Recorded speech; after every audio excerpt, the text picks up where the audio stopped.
Hello, this is Kathy, pediatric occupational therapist with Sunny Blossom Therapy.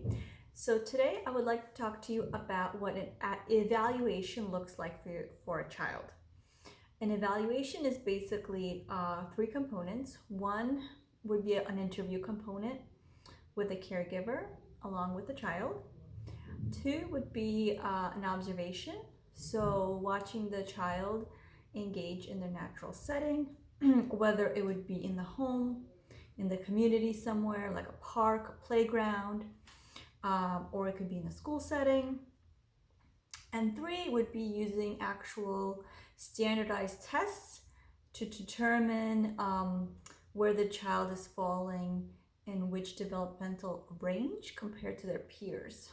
Okay, now those standardized tests, clinical observations, and interviews, we all look at the child's strengths because that is very important for us when we are thinking of the overall person, when we're thinking of the whole client, we're looking at their strengths.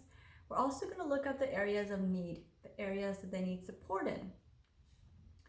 So the areas that an occupational therapy evaluates is in itself the title of the profession or the name of the profession. We look at the child's occupation, which typically for children, they engage in a lot of occupation of play.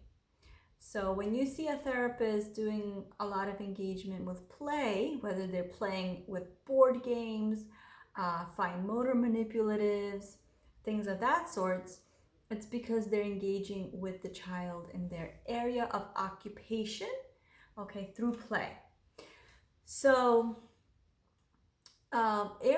what areas does an occupational therapy evaluate for a child? How do you know if your child will benefit from these types of services? Okay, so the areas that we work on is one, we work on the areas of that the child has a need in any role they participate in.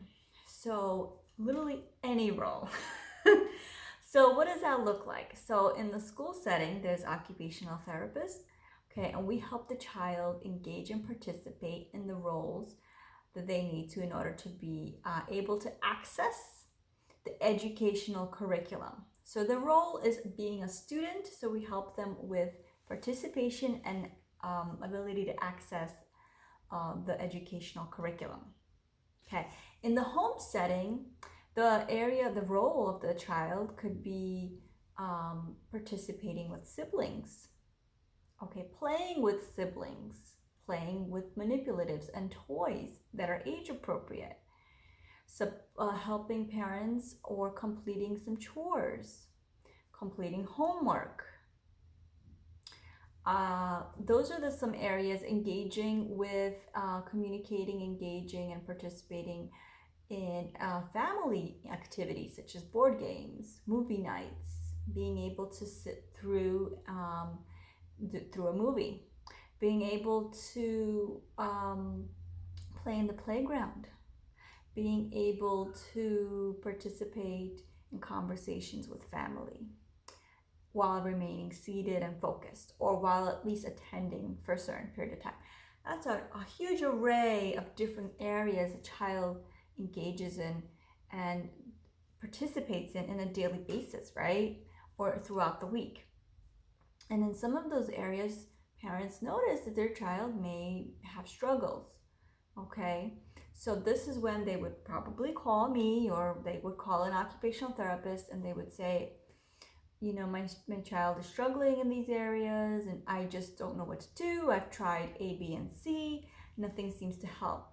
So what makes our expertise so unique is that we have the clinical eye. So through our unique training in grad school, along with our experience working in this field, for example, for myself, I've trained my eye to pick up certain things that a caregiver may not pick up on. And sometimes other people may pick it up because they're not with the child all the time. So you may see things in a different perspective, or you may notice different areas or different characteristics the child is displaying. The caregiver may not notice because they're with the child all the time. But I also have a clinical trained eye to see certain things that may prevent the child from being able to access and engage in that role. So of course you can give us a call, Sunny Blossom Therapy, and you can, that's one area. So the areas that we look at is focus, attention. Okay. We also look at their visual motor skills. That's not visual acuity. Visual acuity is how well you can see. Okay. Visual motor skills is how well are you able to, is a child able to have control and move the eye muscle in order to be able to see and detect, and their perception of the world around them. Okay, that's another area that may have an effect or create challenges for a child to access their roles, right? We also look at their fine motor skills, which are your hand, your finger skills, strengths, coordination, and we also look at your gross motor skills. How are they able to coordinate their body on the playground? How are they able to, how are they with stability and balance, and their core strength? So we look at the entire person. We also look at their social emotional needs. So how is the child initiating homework? How is the child engaging or participating in parties or family gatherings or those kind of events? Are they able to initiate conversations? Are they able to remain focused during these moments? With their, let's say they're playing games with their peers during a party. Are they able to do that? So we have the clinical eye to target which specific area the child may have challenges in, which affects overall their ability to access their roles and to participate in their roles, which are meaningful and motivating to them. So that's why this profession is so unique, is because we really work on skills that are important to the child along with their caregiver.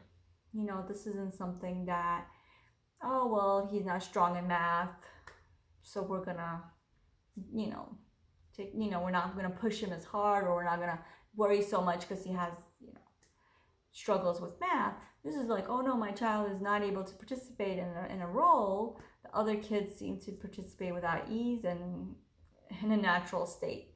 So again, I would love to hear from you. If you have any questions or comments, please email me at Kathy@sunnyblossomtherapy.com.